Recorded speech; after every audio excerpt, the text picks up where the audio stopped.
محسن الهزاني رجل من أهل الحريق، والرجل هذا يعني الوادي اللي هو فيه أصابه قحط في سنة من السنين حتى احمرت الأرض وأصبح الشجر حطب 8 سنين، يعني شيء فظيع. الناس أكلوا جلود الأنعام، شيء فظيع. فقال الناس بنلجأ إلى الله، قالوا توكلنا على الله. كان من ضمنهم شاعر محسن الهزاني، وكان شاعر معروف، شاعر غزل أو شاعر وصف. فقالوا يا محسن الله لا يهينك، لا تجي معنا، أيوة خلنا نستغيث الله بقلوب إيش؟ بقلوب طيبة. أنت قلبك ما هو طيب، قلبك أنت خبيث. نعم. المهم ردوا، استغاثهم الله عز وجل، وما أحدث الله عز وجل في السماء شيء بعزته وقدرته، أسبوع أكثر أقل، لكن ردتهم لها عد أعقبت في قلبه حسرة وانكسار وندامة. أخذ الأطفال والبهائم والناس اللي يشوفونهم الناس مجانين مهابيل وكذا، وقطع بهم الوادي بدون ما يدرون جماعته، ثم استقر على ربوه من الأرض وصلى ما كتب الله له، واستغاث الله عز وجل بالقصيدة.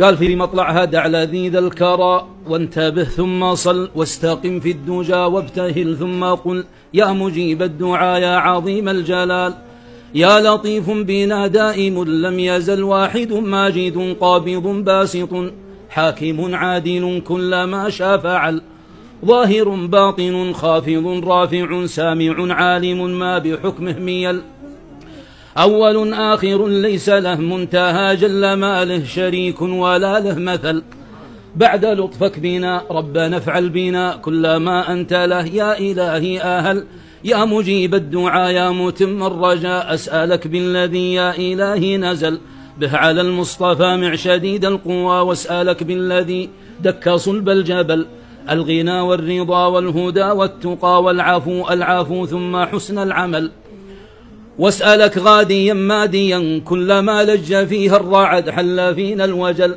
غادي صادق غادق ضاحك باكيا كل ما هل مزنه أطل، المحث المرث المحن المرن، هاميا ساميا آنيا متصل، واسألك بعد ذا عارضا سائحا كني دقاق مثنى سحابه طبل، دائر حائر عارض رائح كل من شاف برقه تخاطف جفل، من سحاب حقوق صدوق جفول عريض مريض وني عجل، كني مزنه إلى مرتد مرتكم في ميثان السداد مرات الحلل، ناشي غاشي سداه فوق السها كني مقدم سحابيه جرجر عجل، مدهش مرهش مرعش من عشن لمع برقه كما سيوف هند تسل، كني نثر الطها يوم هب الهوى فزري من جفل، وارتهش وجه والكل ما اختفق واصطفق واستاهل وانتهل، إنها ملك الهلل، أدهى من مظلم موجف مرك من جور سيله عم الوعر، والساهل به حط الحصى بالوطى من على من حي بالرفا والغاثى بالشلل، أحين مرتوى واستوى واقتوى واستقل وانتقل إذ ما حل المحل، بعد ذا آخر ما حيمي جور ما ثم يشيل الشجر في مسيل الفحل، كلما ازدجر واندجر وانفجر ما هي حط الحجر في جروف الجبل. الآن هذا الطلب اللي يريده من الله عز وجل، الآن تأتيك النتيجة.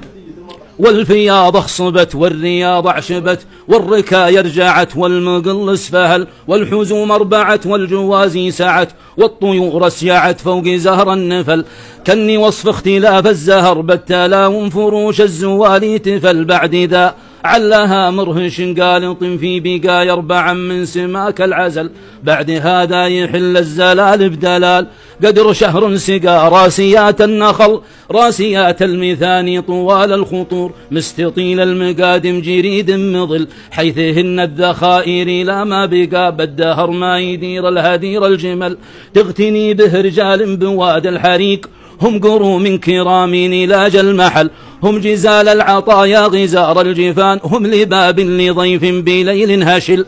ايش سووا فيهم؟ ردوه صح وقالوا انت خبيث يا محيسن، انت تعبان، انت والله ما تستغيث الله معنا. ايش سوى في القصيدة؟ مدحهم بأحسن ما فيهم، وأفضل ما فيهم.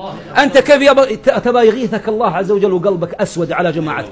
قال يا مجيب الدعاء يا متم الرجاء استجب دعوتي إنني مبتهل امح سيئاتي واعف عن زلاتي فإنني يا إلهي محل الزلل فالذي مد فيك إلهي فلا خاب من مد فيك إلهي آمل اهدني يا إلهي فإني أقول دع لذيذ الكرى وانتبه ثم صل ثم ختم الصلاة على المصطفى عد من سحاب صدوق نهل.